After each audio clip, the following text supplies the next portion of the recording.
चाहते हैं कि ये कांग्रेस की फितरत में शामिल है कि ये वक्त के साथ बदलते रहते हैं, मगर एक मामले में ये बिल्कुल नहीं बदलते कि ये सदा सर्वदा झूठ के ही साथ रहते हैं। नहीं कि भारत का बजट है कि बिहार का बजट है, वो झूठ था, या जो आज आप बोल रहे हैं ये झूठ है।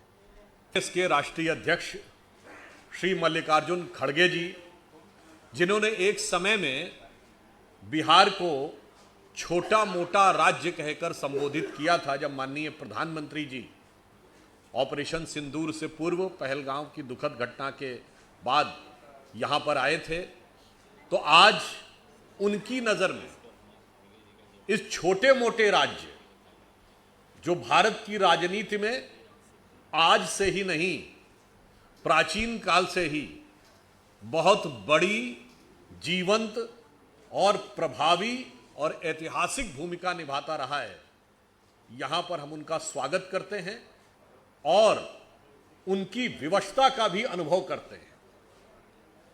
वो एक ऐसे पार्टी के राष्ट्रीय अध्यक्ष हैं जहां वो राष्ट्रीय अध्यक्ष और नेता प्रतिपक्ष होने के बाद भी अपने ही राज्य में, यानी कर्नाटक में, जब नेतृत्व के विषय में पूछा जाता है तो वो कहते हैं हाई कमान निर्णय लेगा, अर्थात जो अध्यक्ष होकर हाई कमान नहीं है। और यहां पर आकर वो एक ऐसे नेता को, यानी तेजस्वी यादव जी के समर्थन की बात कर रहे हैं जिन्होंने अपने पिताजी लालू प्रसाद यादव जी को राष्ट्रीय अध्यक्ष बनने के बाद भी फोटो से गायब कर दिया है। अर्थात एक हाई कमान विहीन अध्यक्ष, एक पोस्टर से गायब राष्ट्रीय अध्यक्ष, दो बुजुर्ग नेता अपने अपने पार्टी के तथा कथित युवा नेताओं की उच्छृंखलता और विवशता के शिकार हैं। इसके लिए हमें उनके प्रति पूरी सहानुभूति है, परंतु बिहार की जनता उस यथार्थ को समझती है। कांग्रेस पार्टी आज ये कहती है कि बिहार में क्या विकास हुआ, और उन्होंने माननीय प्रधानमंत्री जी के लिए बहुत घोर आपत्तिजनक शब्द झूठों का सरदार प्रयोग किया। तो मैं विनम्रता से खड़गे जी से और तेजस्वी यादव जी से पूछना चाहता हूं कि जब हमारी सरकार आई तो बिहार की प्रति व्यक्ति आय 6,900 रुपए थी, आज 67,000 रुपए। यह सच है या झूठ है?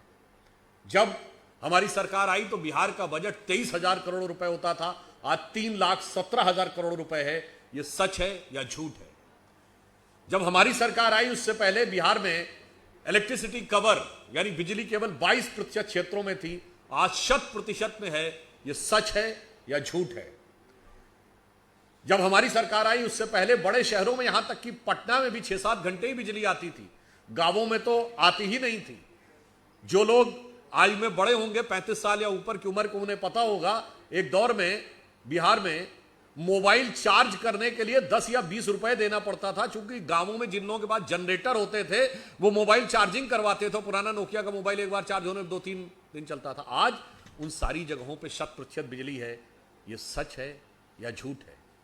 और फिर मैं पूछना चाहता हूं माननीय खड़गे जी से कि मार्च 2013 में तत्कालीन प्रधानमंत्री मनमोहन सिंह जी ने, के प्रधानमंत्री कार्यालय ने बिहार सरकार की, नीतीश कुमार जी की प्रशंसा करते हुए ट्वीट किया था कि बिहार ने शानदार विकास के कार्य किए हैं और यह फास्टेस्ट ग्रोइंग स्टेट हो गया है।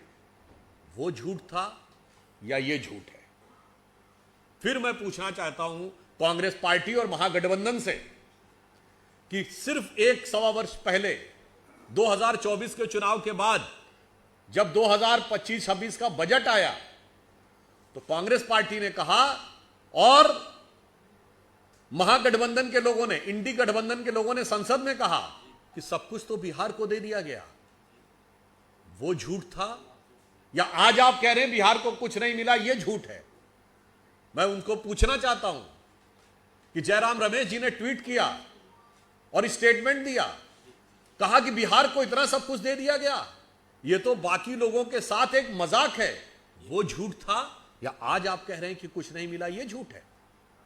मैं पूछना चाहता हूं चिदम्बरम साहब, पूर्व वित्त मंत्री, उन्होंने कहा सब कुछ बिहार को दे दिया गया और बाकियों के लिए जबानी जमा खर्च। वो झूठ था या ये झूठ है?